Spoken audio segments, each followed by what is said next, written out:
canal Quest Interativo. No programa de hoje, nós vamos estar recebendo o professor doutor Claudimar Sidney Fior. E nós vamos falar sobre substrato para plantas. Eu quero apresentar para vocês o doutor Claudimar.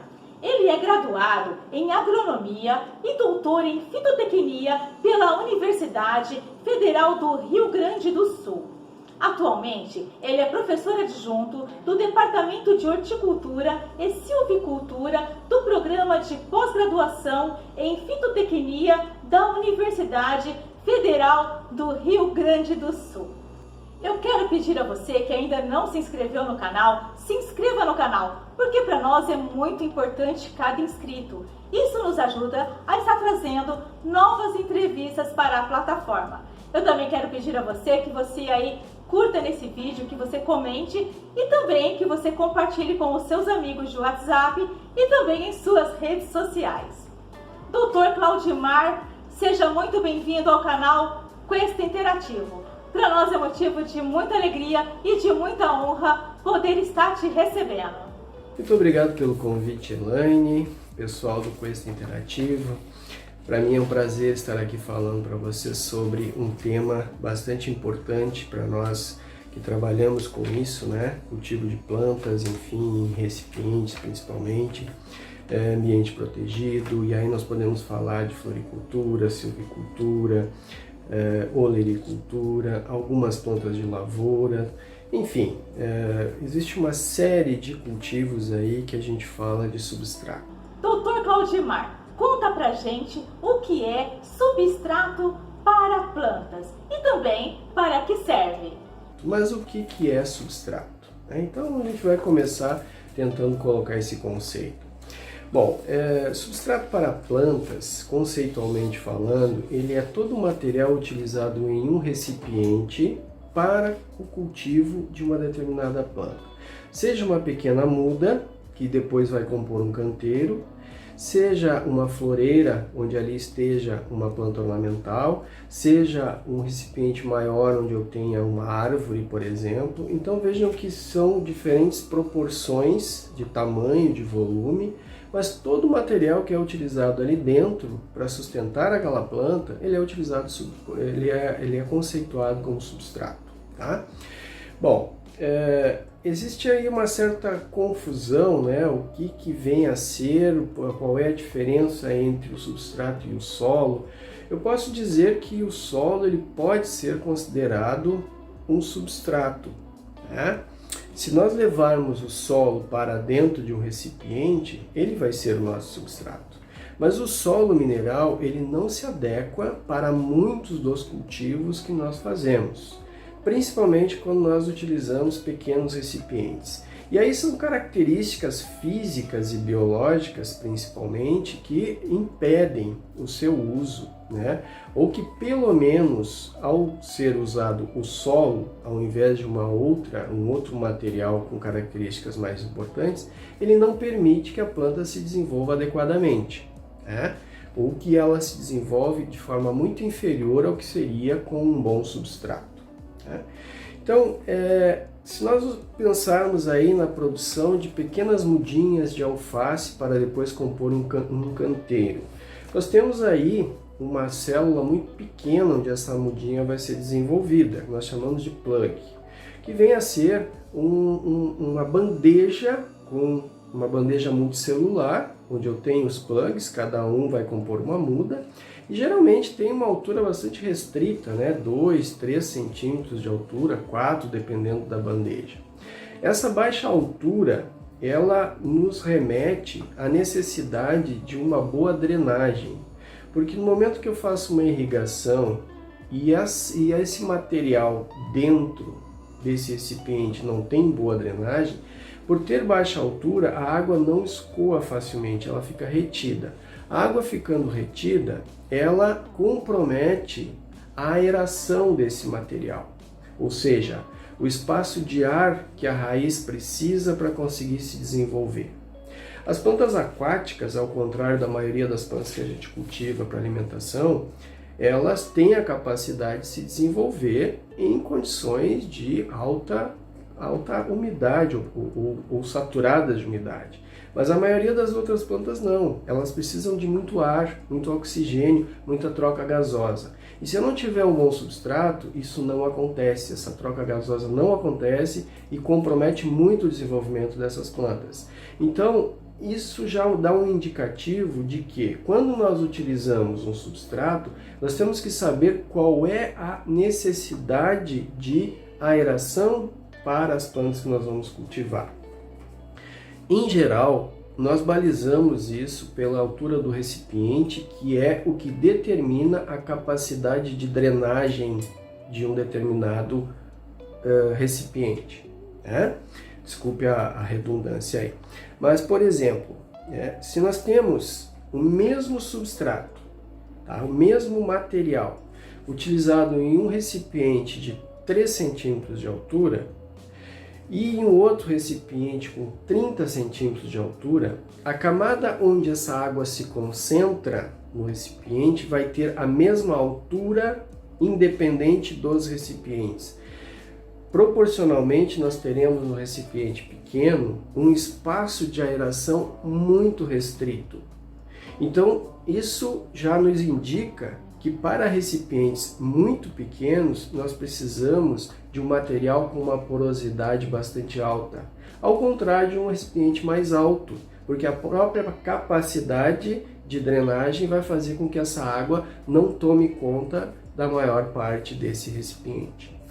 Uma outra questão importante que geralmente não é considerado é que quando eu estou trabalhando com um recipiente muito pequeno, dificilmente o substrato que eu tenho ali dentro vai ser suficiente para suprir nutricionalmente a planta.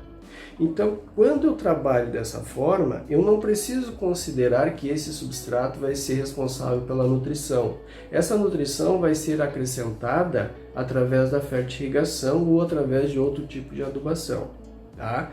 Então, aí a gente já começa a se dar conta do seguinte: no solo mineral, uma planta sendo cultivada no solo, ela vai buscar tudo o que ela precisa, né? A água, o nutriente, a aeração, de acordo com o que aquele solo fornece.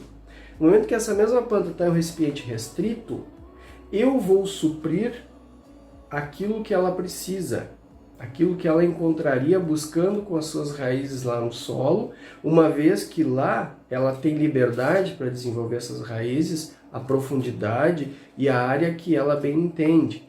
E num recipiente restrito, no substrato, as paredes desse recipiente vão limitar o desenvolvimento dessa raiz. Então, tudo aquilo que ela precisa, eu tenho que fornecer nesse espaço extremamente restrito.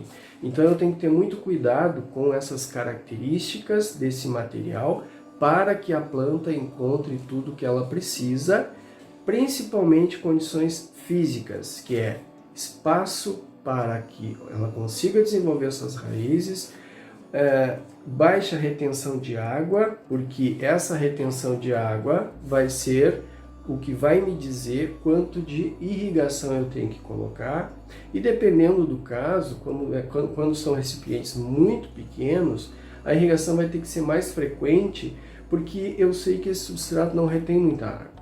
A planta precisa de ar, boa parte desse substrato vai estar ocupado com ar, e é assim que ela vai conseguir se desenvolver, tá? Então, por isso que eu não posso utilizar em um recipiente muito pequeno o solo mineral como substrato, porque a característica natural da maioria dos solos, principalmente os que contêm maior concentração de argila, maior proporção de argila, é baixa aeração. São apenas espaços microscópicos por onde a água fica retida, muito mais facilmente e impede a circulação de ar. Então, esse material ele não vai ser adequado quando eu trabalho com recipientes pequenos. Se eu partir para um recipiente maior, uma floreira, para um vaso grande, eu até posso considerar que ali eu possa ter um percentual mínimo de solo. Mas se nós formos ver sobre o aspecto ambiental, muitas vezes esse solo ele vai ter que ser retirado de um outro local. E às vezes isso acaba provocando um dano ambiental. Então, às vezes o solo não é indicado por causa disso. Mas aí já é um outro detalhe que já não é relacionado à característica do substrato, que é o que a gente está falando agora.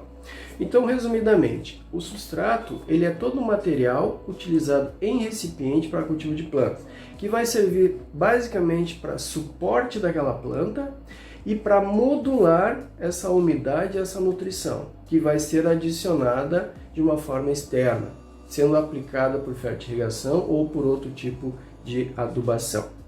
Dr. Claudimar, nós gostaríamos de saber agora quais os materiais que podem ser usados e como é preparado o substrato para o cultivo de plantas. Em relação aos materiais que podem ser utilizados, nós temos aí uma gama enorme de materiais, tanto minerais quanto orgânicos. Normalmente, para a maioria dos cultivos, e hoje a maior demanda para substratos é a produção de mudas e a produção de plantas em pequenos recipientes, nós utilizamos materiais orgânicos. No entanto, esses materiais eles têm que ter uma estabilidade física, ou seja, o que significa isso? Eu não posso, por exemplo, colocar em um recipiente um determinado material, colocar a muda ou a planta que vai ser desenvolvida ali e com o passar do tempo ocorrer a decomposição desse material e naturalmente essa decomposição pode sequestrar alguns nutrientes que seriam necessários para a planta.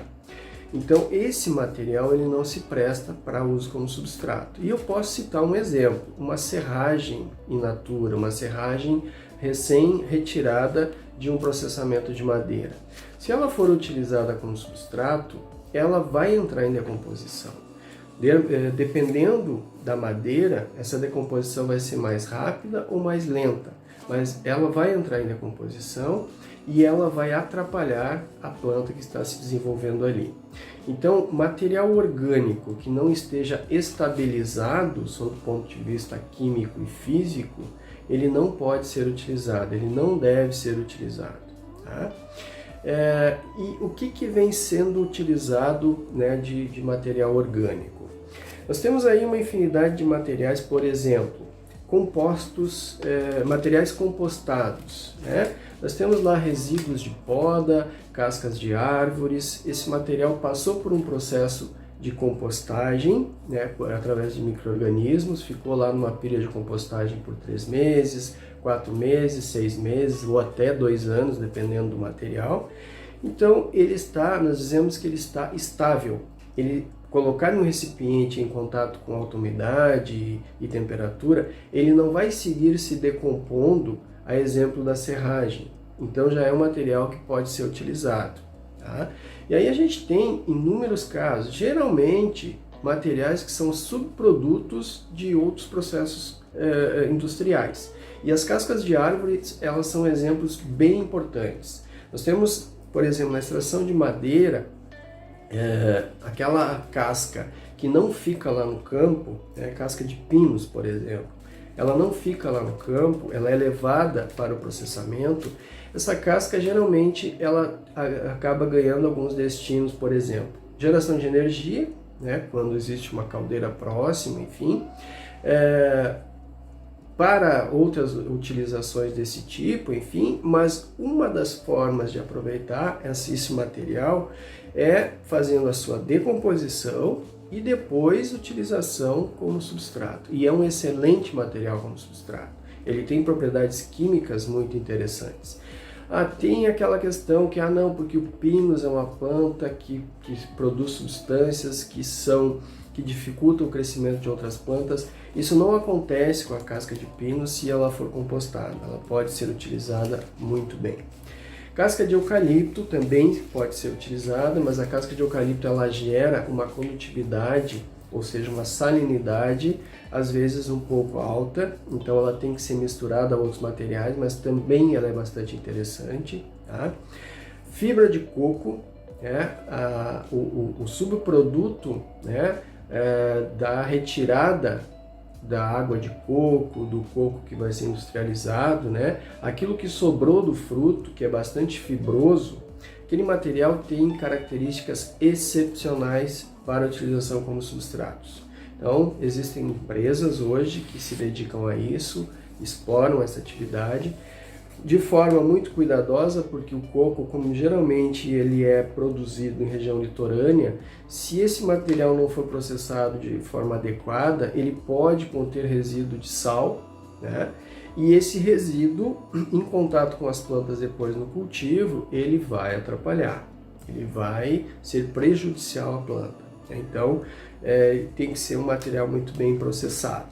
Então, esses poucos exemplos aí são bastante importantes aqui no Brasil, são bastante utilizados.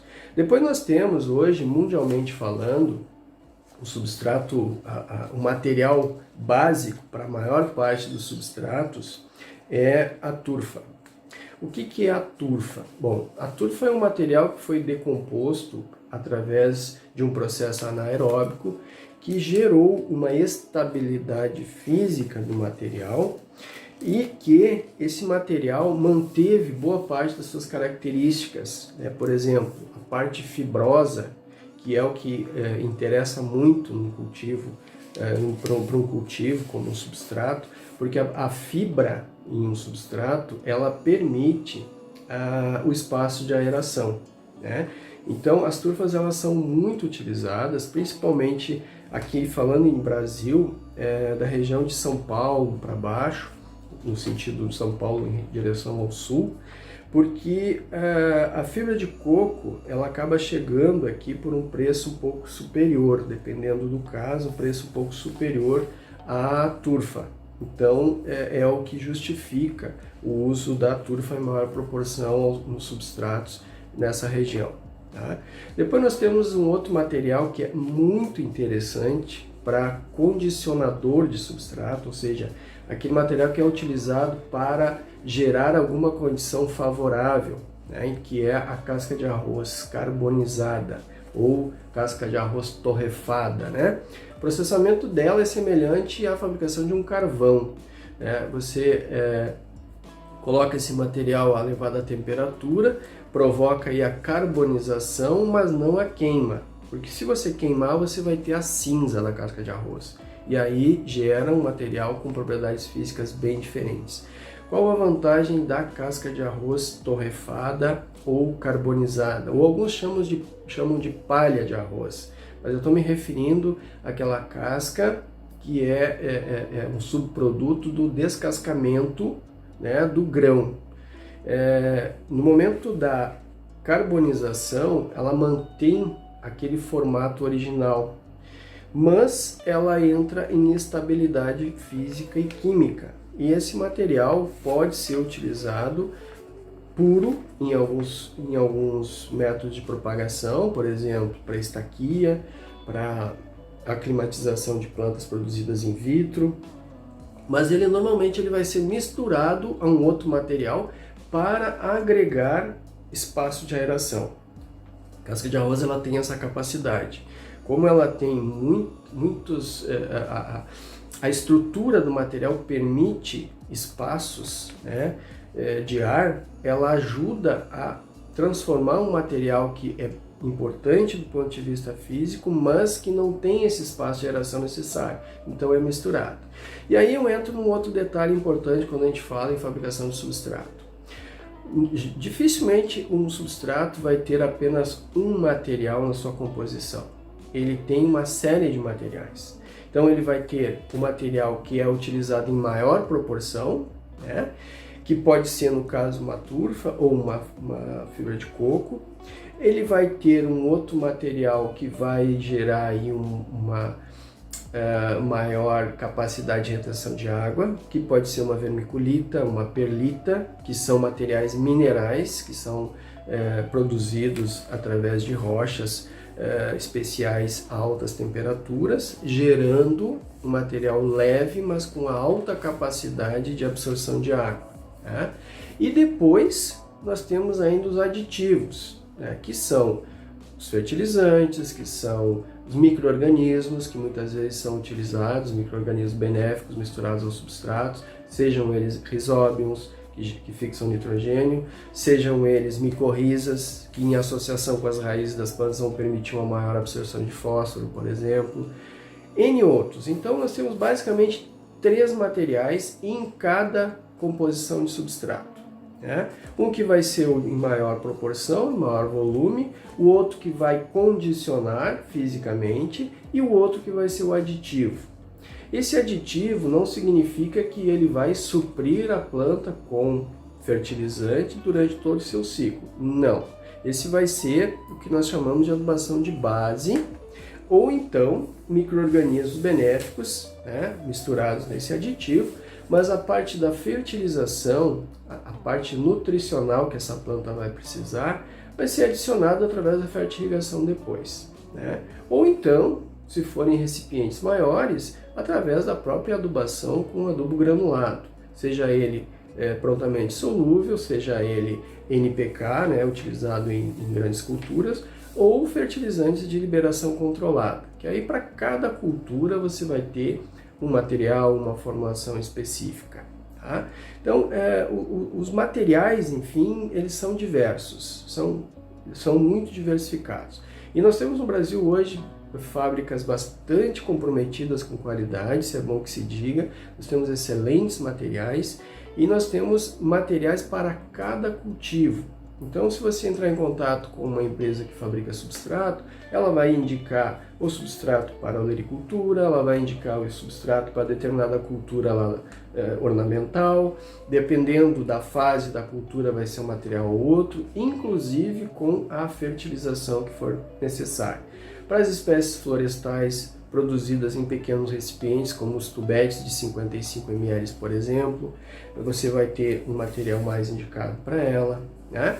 Então, as grandes floreiras, né, você vai ter um outro material, né, que aí você pode ter um pouco menos de espaço de aeração, porque essa floreira vai ter mais espaço que a planta consiga absorver ar da atmosfera. Né? Uma coluna de capilares, que é por onde a água vai passar, é superior, então a água consegue vencer esses capilares, o ar consegue penetrar mais facilmente e vai ter a oxigenação, a geração de um ambiente adequado para aquelas plantas se desenvolverem mais facilmente. Tá? Então, basicamente, de materiais, a gente até poderia citar outros aqui, mas esses que eu relacionei são os mais utilizados hoje. Tá? É importante que se diga que cada região, às vezes, desenvolve o seu próprio material. Em determinada região eu tenho lá a fibra de uma palmeira, que é um subproduto da extração, enfim, de algum outro material. Então, essa fibra de palmeira tem uma excelente qualidade, então eu vou triturar, vou compostar, vou utilizar da maneira mais indicada, mais apropriada. Então, isso cada região acaba desenvolvendo a sua forma de utilização. O substrato, como é um material que, dependendo do caso, ele vai ser utilizado com uma cultura naquela região, né? Às vezes fica inviável você transportar a grandes distâncias, a não ser que seja um material bastante leve e que você demande em grande quantidade, que é o caso das turfas, que nós hoje utilizamos a maior parte das turfas vindas do norte da Europa, aqui da América do Norte, né? Entre outros locais onde se extrai turfa e se manda para o mundo inteiro praticamente. Tá? Mas enfim, em termos de materiais, né, resumidamente, a gente pode relacionar isso. Como materiais minerais, além da vermiculita, da perlita, que a gente comentou, em alguns casos é utilizada a própria areia, né? Dependendo do recipiente, dependendo do propósito, né? A areia é um excelente material para teste de germinação de sementes, que aí utiliza em outros tipos de recipientes mais adequados, enfim, não é o caso da cultura propriamente dita, e sim um teste de germinação. Né? Doutor Claudimar, conta pra gente agora, existe substrato específico para cultivo orgânico e também para cultivo hidropônico? Sobre substratos para cultivo orgânico, o que a gente pode dizer? Assim como para uma área que vai receber um cultivo orgânico que vai ter o selo de certificação, todo o substrato ele deve passar por aquele mesmo processo. Ele não pode ter tido contato com áreas de agricultura convencional, com áreas que teve aplicação de inseticida, herbicida, adubação química, etc. Então, o material para utilização em agricultura orgânica e cultivo orgânico, ele tem que ter esses cuidados também, tá? Existem alguns casos em que o próprio produtor formula o seu substrato, né? Então ele vai utilizar o que ele tem na propriedade dele. Se essa propriedade já está convertida para uma agricultura orgânica, né, para um cultivo orgânico, ele não vai ter dificuldade, né? Que normalmente dificulta quando esse material é vindo de outras regiões, né, que quando não se sabe direito a procedência, né, ele pode não se adequar para aquele tipo de cultivo que o produtor está explorando. Então essa questão aí depende muito do caso, tá? Agora, se nós falarmos em materiais para suprir a necessidade das plantas, bom, aí eu tenho que fazer tenho que fazer a lembrança de uma questão importante. A planta não sabe se ela está sendo cultivada em ambiente orgânico ou não.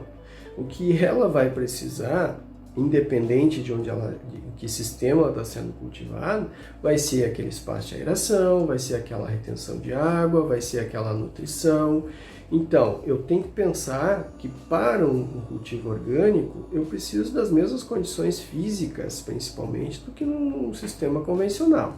Então, isso não vai mudar. Se eu tiver materiais que não tenham entrado em contato com a agricultura convencional, se eu tiver materiais que são aceitos pela agricultura orgânica, pelo cultivo orgânico, e que suprem as necessidades, conforme nós falamos até agora, ok, pode muito bem ser utilizado, tá?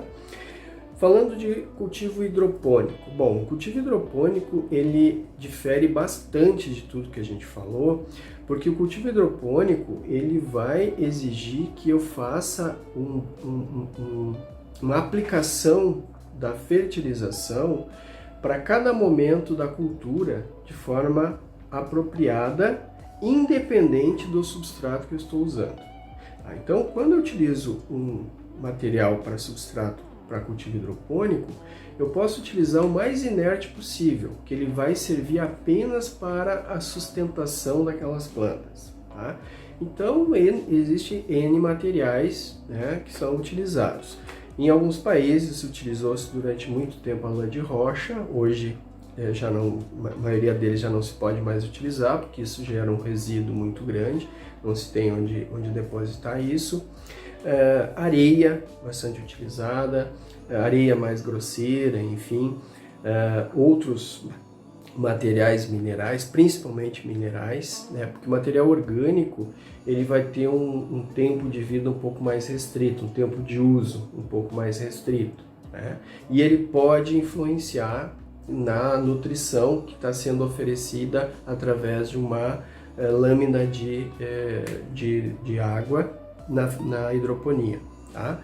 Então isso tem que ter cuidado, tá? Mas basicamente o que difere um substrato para cultivo hidropônico de um cultivo não hidropônico é que no cultivo hidropônico eu tenho que ter o mínimo de interferência possível na parte química, porque isso vai ser suprido através da irrigação com a adubação, que é o que nós chamamos de hidroponia, né? Aquele fertilizante dissolvido na água que vai ser direcionado para as plantas.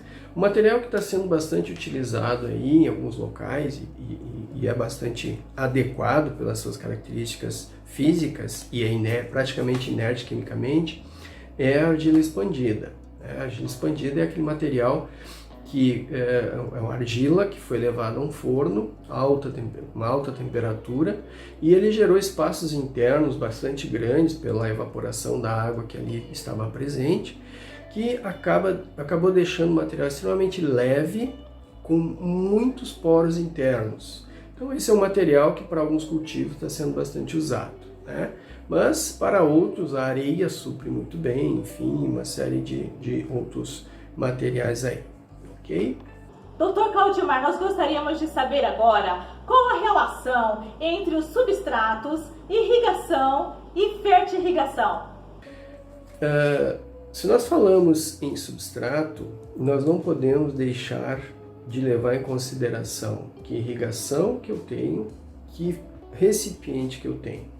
Porque essas três variáveis, elas estão intimamente relacionadas.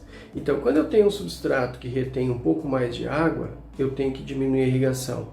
Se eu tenho um substrato que drena mais facilmente, eu tenho que intensificar a irrigação. O que não significa que eu tenho que colocar mais água, mas eu tenho que colocar água com mais ou menos frequência. Tá? Muitas vezes, um substrato que tenha pouquíssima retenção de água, ele tem um alto espaço de aeração e ele precisa de irrigações muito mais frequentes. Tá? Não quer dizer que a planta, desde que eu tenha um suprimento de nutrição adequado, não quer dizer que essa planta vai se desenvolver de forma melhor ou pior do que um outro material. Mas conhecer essa relação água, substrato e recipiente, ela é importante. Antes nós falávamos sobre altura de recipiente. Se eu tenho um substrato com uma alta retenção de água e eu coloco esse substrato em um recipiente bastante pequeno, vai haver uma retenção de água muito intensa e não vai ter espaço para raiz. Essa relação ela é fácil de imaginar num substrato quando a gente pensa numa esponja. Isso é um exemplo dado em todas as aulas de substrato e aula de física do solo também. Se nós temos uma esponja, essas espumas que a gente utiliza como esponja, e nós colocarmos ela totalmente imersa em água e elevarmos acima da água, vai haver um escoamento, vai chegar um momento que vai parar. Se nós inclinarmos essa esponja, essa espuma, nesse sentido, vai continuar o escoamento até parar. Se nós inclinarmos no sentido totalmente vertical, vai drenar mais água, sem eu ter molhado novamente, tá? Se alguém quiser fazer o teste, por favor. Vai drenar, vai parar. Se eu inclinar dessa forma, ainda vai continuar caindo um pouco mais até parar. O que eu mudei fisicamente quando eu fiz isso com a esponja? No momento que eu tinha a esponja no sentido totalmente horizontal, eu tinha uma altura de capilar ocupado pela água extremamente raso, curto. No momento que eu elevei a esponja nesse formato, esse capilar ele passou a ser muito maior. Passando a ser muito maior, a gravidade vai agir sobre todo esse capilar e vai expulsar a água mais facilmente. Só que vai chegar numa determinada altura que a força da gravidade não vai conseguir empurrar essa água que está aqui embaixo. Então ela vai permanecer ali.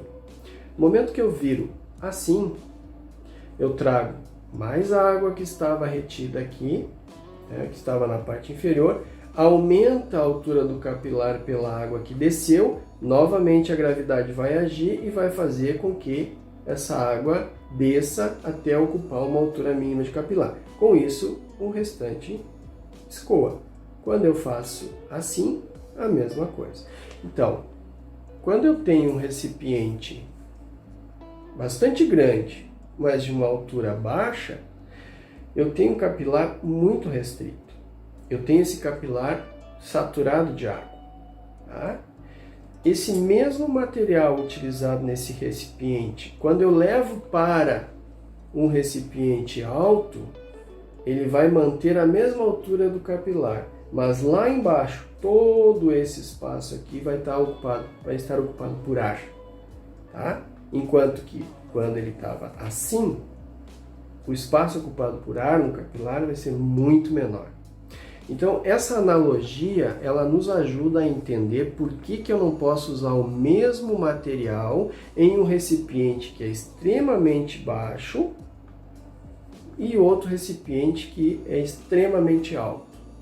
Tá? Então, logicamente que quando é alto esse recipiente, o material a ser utilizado como substrato tem que reter mais água. Para eu aumentar a altura desse capilar com a água e para aumentar a altura desse capilar, ele tem que ser menor, ele tem que ser mais estreito. Se alguém não lembra exatamente o que é um capilar, lembrem daqueles exames quando nós vamos fazer a retirada de sangue. Às vezes é feito um pequeno furinho no dedo e aí coloca um caninho de vidro e rapidamente o sangue entra nesse caninho, né? Isso é o efeito capilar desse tubo de vidro que faz com que o sangue suba rapidamente por ele. É a mesma coisa o capilar de um substrato. Ele vai fazer com que a água suba até uma determinada altura e pare por ali. Então essa analogia nos ajuda a entender essa questão aí, que ela é bastante importante quando a gente vai escolher um material para uso como substrato, ok? Então com isso eu já faço essa associação.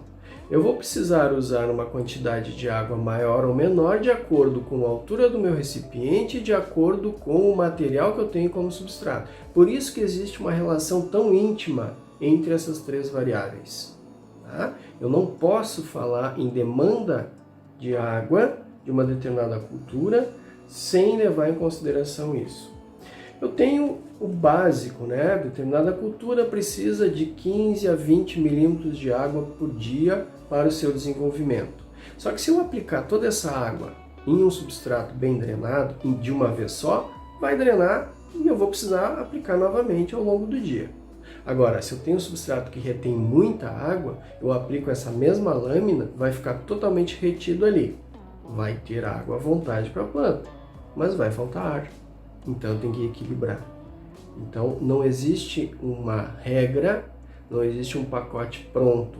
Existe a adequação dependendo da situação. E nós não estamos falando em colocar a planta aqui ainda. Nós estamos falando em irrigação, substrato, recipiente. No momento que eu coloco a planta, dependendo da fase dessa planta, isso tudo vai alterar. Então não é algo tão simples que eu consiga fazer uma receita. E eu ainda posso ir além, eu posso dificultar um pouco mais.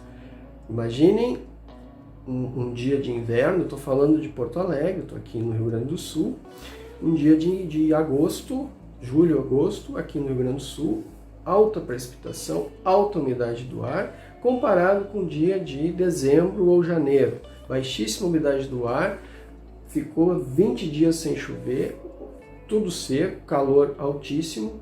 A demanda de evapotranspiração vai ser a mesma? Não. Então vejam que complicou um pouco mais a questão de como utilizar essa água em relação a esse recipiente, em relação ao substrato, em relação à fase da cultura, em relação à umidade do ar e à temperatura.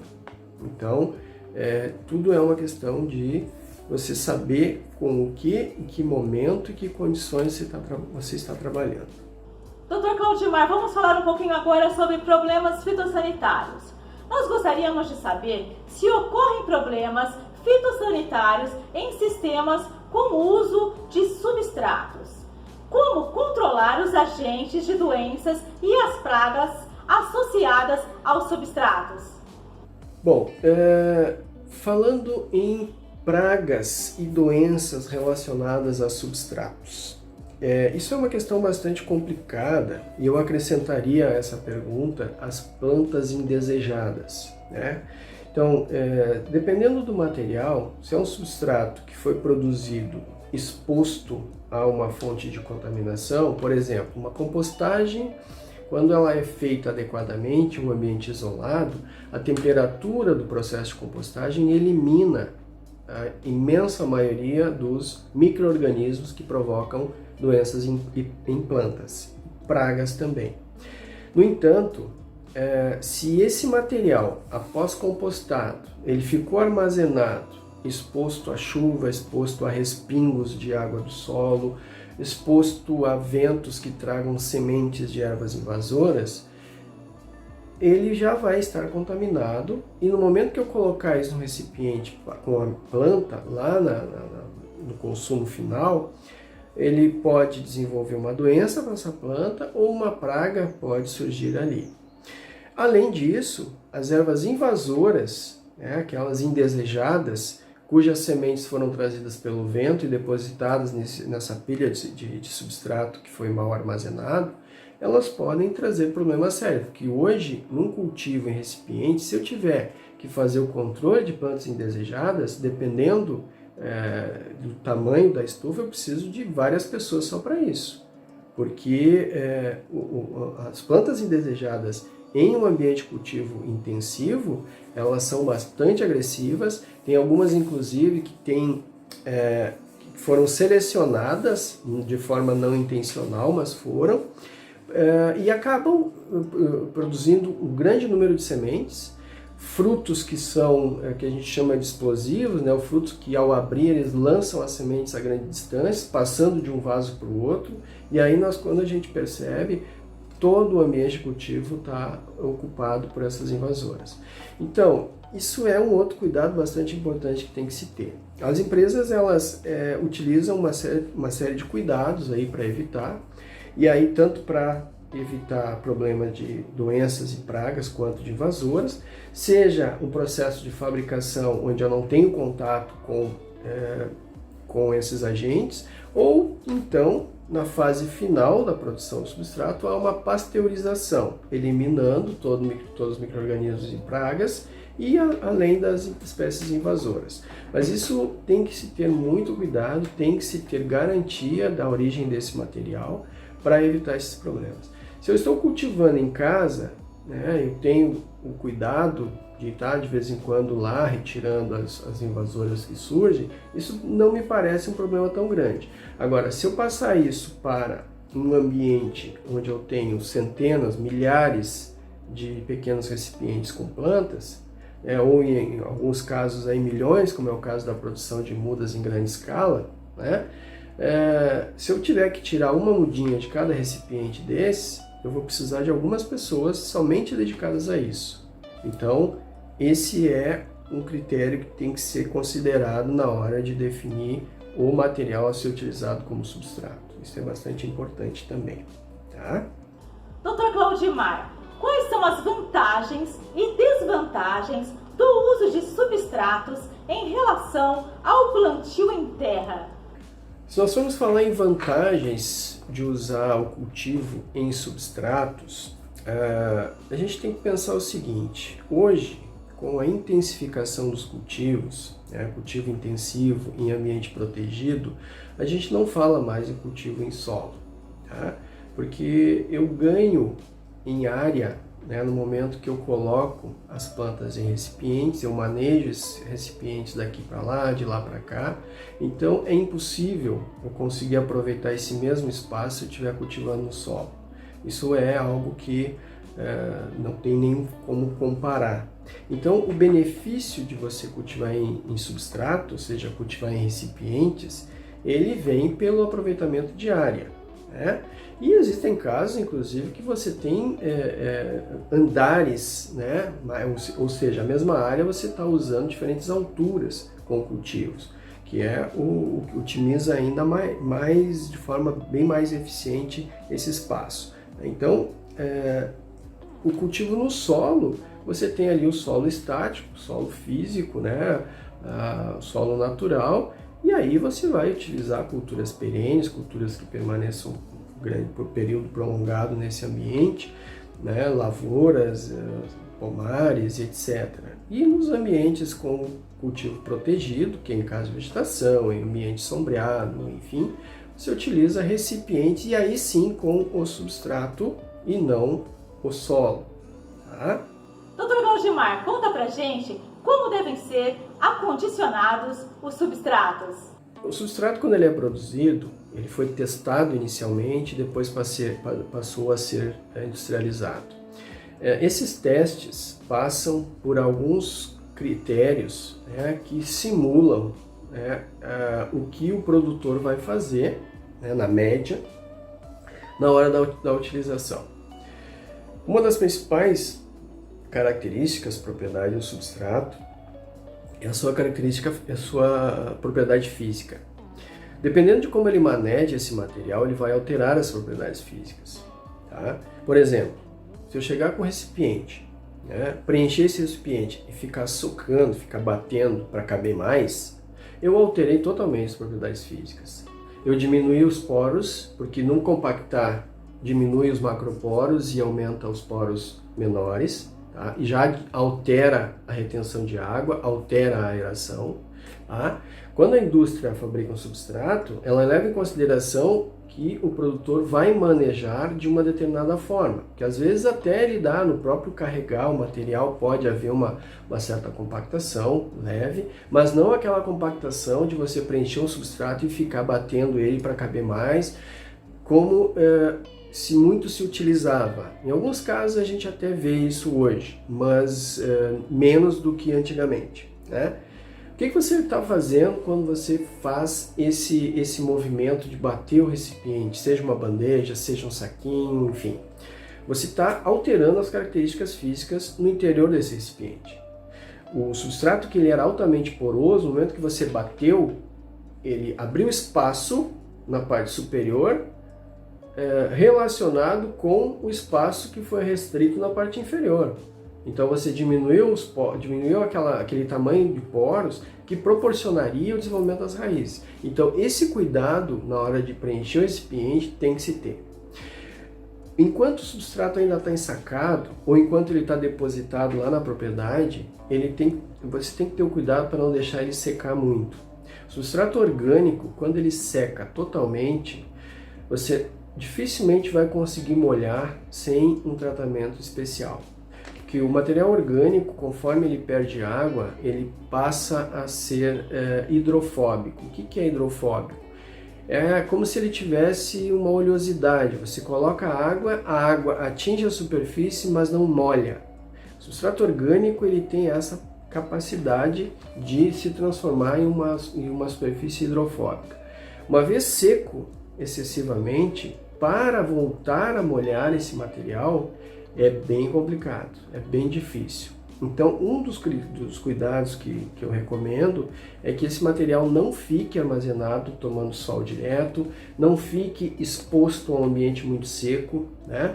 Se comprou material, não vai ser utilizado em poucos dias, cobre com uma lona, que isso vai ajudar a manter a umidade e também vai evitar a contaminação externa. Tá? Se ele estiver ensacado, né, mantenha em um local que não pegue sol pleno, não seja no sol direto. Local sombreado, de preferência elevado do solo, porque às vezes se você fez um furo nessa embalagem sem perceber e está em contato com o solo, você já pode estar contaminando com algum micro-organismo ou alguma praga ali presente. Então esse cuidado tem que ter também, tá? Mas eu diria assim, ó, uma vez adquirido o material, o quanto antes for utilizado, melhor. E aí, o cuidado maior nesse caso vai ser em relação ao preenchimento do recipiente, para evitar essa compactação excessiva. Tá?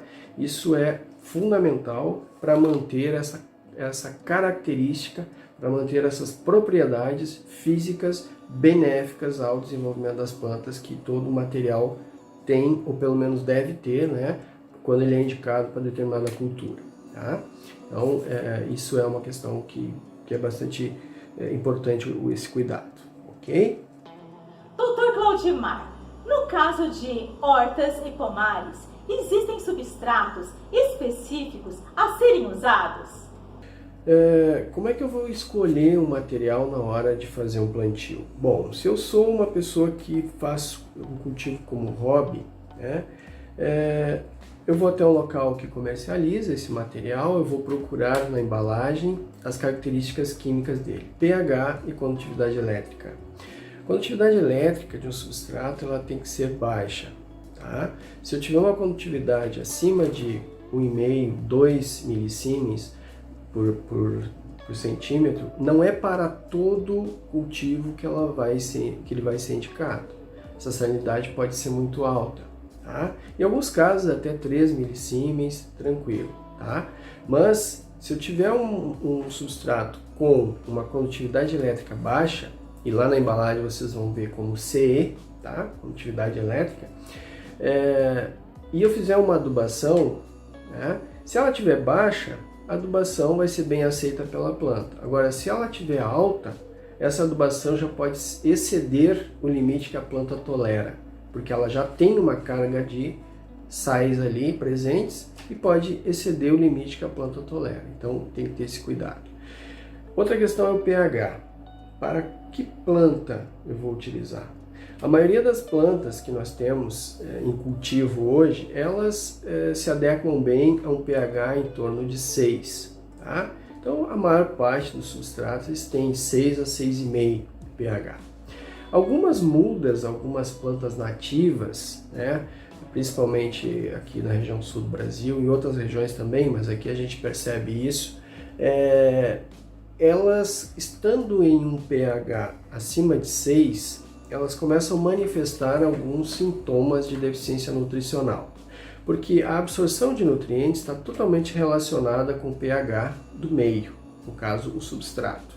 Se o pH está alto, alguns micronutrientes são imobilizados, a planta não consegue absorver. Não conseguindo absorver, ela manifesta sintomas na folha de que está faltando esse mineral. E se esse pH permanecer alto, não adianta eu acrescentar o mineral que está faltando, que a planta vai continuar não conseguindo absorver. Então, nesse caso, eu tenho que utilizar um substrato com pH mais baixo para conseguir fazer com que essa planta se desenvolva bem. Mas, agora falando em grande escala, né, para escolher um material, bom, digamos que eu esteja produzindo mudas de florestais, né? Em tubetes ou em recipiente biodegradável, né, que atualmente tem sido utilizado aí por grandes viveiros. O substrato vai ter que ter uma alta aeração, vai ter que ter uma baixa retenção de água, principalmente para os cultivos iniciais, e ele vai ter que ter uma fertilização de base adequada. Algumas empresas já estão comercializando com uma formulação de fertilizante de acordo com a demanda do viveirista. Então, o viveirista solicita, olha, eu preciso de um substrato para a fase de germinação. A empresa entrega para aquela fase. Para a fase de desenvolvimento depois, enfim, quando esse material é transferido para recipientes ou como desenvolvimento, aí é outra adubação, mas isso é adubação de base, porque a maior parte do suporte nutricional vai ser oferecido junto com a irrigação. As plantas vão ser supridas nutricionalmente, quando é em pequenos recipientes, com a fertirrigação. Tá? Não podemos pensar que a gente vai conseguir nutrir uma planta que fique aí 3 a 6 meses em um recipiente de 55 centímetros cúbicos, por exemplo, que é um tubete pequeno. Eu não consigo colocar ali dentro uma quantidade de substrato que disponibilize nutrientes suficientes para aquela muda se desenvolver por 4 a 6 meses ali, ou 3 meses que seja no caso de muda de eucalipto e outras florestais. Então, obrigatoriamente tem que fazer um suprimento com fertirrigação. Tá? Então, aquela adubação inicial vai ser para o início do desenvolvimento, que a gente coloquialmente chama de arranque da muda. Né? Depois ela vai ser abastecida com os nutrientes que vão ser colocados por cobertura, né? Então, fertirrigação. Mas assim, o fundamental, ter uma condutividade elétrica baixa, ter um pH em torno de 6, né? Se for um substrato com pH em torno de 5,5 a 6, já está bom, tá? O que não dá é para utilizar um substrato que tem um pH acima de 6,5, 7, para uso puro.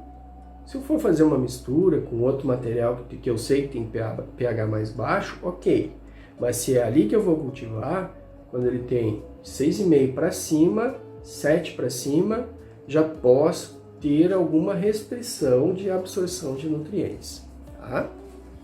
Mas repito, vai depender da cultura. Estou fazendo aqui uma tomada geral, uma média geral. Dr. Claudimar, se eu tiver interesse em aprender mais sobre o assunto ou outra pessoa que queira se aprofundar sobre substratos para a planta, nós gostaríamos de saber, existe algum curso ou treinamento específico? Como proceder? Tem algum livro ou revista que você recomenda? Bom, quem quiser saber mais sobre o tema, eu indicaria assim, algumas obras. Inicialmente eu gostaria de dizer que o tema substrato para plantas, ele é relativamente recente se a gente comparar com outras áreas da horticultura ou mesmo da agricultura, né? A gente começou a falar em substrato para plantas usando o conceito, que conforme a gente já conversou, talvez aí de uns 20 anos, 30 anos para cá. Antes disso o pessoal até falava em substrato, mas existia uma certa confusão, enfim. Então alguns trabalhos iniciaram na década de 80, né, alguns trabalhos importantes, mas a partir dos anos 90 é que isso começou a surgir assim com uma maior abrangência, né? E em 1999 nós tivemos o primeiro encontro nacional que reuniu informações científicas sobre o tema. Ele ocorreu aqui em Porto Alegre e foi organizado pela doutora Atelene Kempf, professora Atelene Kempf, que era professora aqui da Universidade Federal do Rio Grande do Sul, hoje aposentada, mas que ainda contribui bastante com esse tema, é uma pessoa referência no Brasil inteiro. A equipe, né, chefiada pela doutora Atelene, ela organizou, em forma de anais do evento, esse livro. Né? Esse livro, então, ele é de 1999, foi logo depois do evento, ele foi publicado, onde ele traz, além de todas as palestras que foram apresentadas no evento, em forma de textos aqui, ele traz os anais do evento, né, os trabalhos apresentados. E interessante que uma dessas palestras, ela foi ministrada por um americano, né, o Sr. Jim Boone, e ele contou a história da evolução do substrato nos Estados Unidos, e é documentada aqui, nesse livro. Bastante interessante. Então eu tenho alguns exemplares, quem quiser pode me contactar, eu posso deixar depois o contato aí, que eu acho que eu consigo alguns exemplares ainda, tá? Então, essa é uma publicação antiga, mas é uma publicação bastante abrangente, tem conceitos importantes e histórias interessantes do substrato, tá? Bom, depois tem esse outro livro aqui. Eu não quero deixar de falar de algumas obras, então, por favor, existem N publicações, eu vou citar apenas algumas, né? Aqui é uma publicação da doutora Atelene também, professora Atelene, que é sobre produção comercial de plantas ornamentais, e que ela traz um capítulo bem interessante sobre substrato. Tá? Baseado nas informações científicas, ela conseguiu trazer para uma linguagem bem fácil de entender a questão do uso do substrato, o pH, a condutividade, características físicas, lista de plantas mais tolerantes à salinidade, a pH e plantas ornamentais, né? Bem importante. Esse livro é de 2005. Tá? Eu acho que ainda se encontra no mercado. Depois, um livro mais recente, de 2018, que é esse livro aqui, Produção de Sementes e Mudas, um enfoque à silvicultura. Pelos colegas da Universidade Federal de Santa Maria, com outros colegas de outras instituições, onde tem um capítulo bem interessante também, que fala sobre substratos. Então eu recomendo aí como exemplos essas 3 obras, mas vocês encontram aí muitas outras obras aí no Brasil afora sobre substrato. Depois disso, alguns cursos de vez em quando surgem, né? E nós temos, né, a exemplo do primeiro encontro nacional sobre substratos para plantas, que aconteceu em 1999, nós temos a cada 2 anos a ocorrência desse evento nacional que reúne palestrantes, empresas, pesquisadores, alunos com o tema substrato. Ele ocorreu em Porto Alegre, depois Florianópolis, depois Viçosa, já ocorreu em Vitória, já ocorreu em Ilhéus, enfim, várias cidades aí por onde ele foi organizado, né? Esse ano seria em Balneário Camboriú, né, organizado pela UDESC, né, o professor Márcio Navroski, que era o presidente, seria em Camboriú, mas em função da pandemia nós resolvemos fazer ele totalmente através de webconferências. Então, o período de ocorrência dele, 20 a 23 de outubro, né? Então, as palestras, elas posteriormente serão disponibilizadas, todas elas pelo site, o site é www.insub.com.br. Se ainda houver tempo, se alguém gostaria de se inscrever, por favor, tá? Eu acho que é bem importante. Tá? É um evento que reúne todos os elos da cadeia, né? Desde a parte de legislação, fabricação, comercialização, uso, né? As empresas que trabalham com isso, né? Que nos apoiam, inclusive. Enfim, então nós temos aí alguns exemplos aí de formas em que quem gostaria de conhecer um pouco mais pode se aprofundar, tá? Dr. Claudimar, nós gostaríamos agora que você deixasse as suas considerações finais e também os seus contatos. Bom, gostaria de agradecer muito pela oportunidade, dizer que foi um prazer para mim estar falando sobre esse tema que é bastante importante, eu gosto muito, né? Tem outras linhas de pesquisa, mas o tema substrato sempre me cativou e eu sempre tentei me dedicar o máximo possível e fazer o melhor, tá? Então, qualquer necessidade, se alguém precisar, entre em contato conosco, tá? A gente na universidade, uma das nossas obrigações também é atender o público em geral e eu estou à disposição de vocês. Muito obrigado, Elaine, te agradeço demais pelo convite e fico à disposição de vocês, ok? Dr. Claudimar, mais uma vez eu quero estar te agradecendo por você ter aceito estar participando do canal Quest Interativo. Realmente, essa entrevista foi uma aula e eu espero te receber em outras oportunidades. Eu quero pedir a você que ainda não se inscreveu no canal, que se inscreva, porque para nós é muito importante cada inscrito. E também que você curta, comente nesse vídeo e que compartilhe com os seus amigos de WhatsApp e também em suas redes sociais.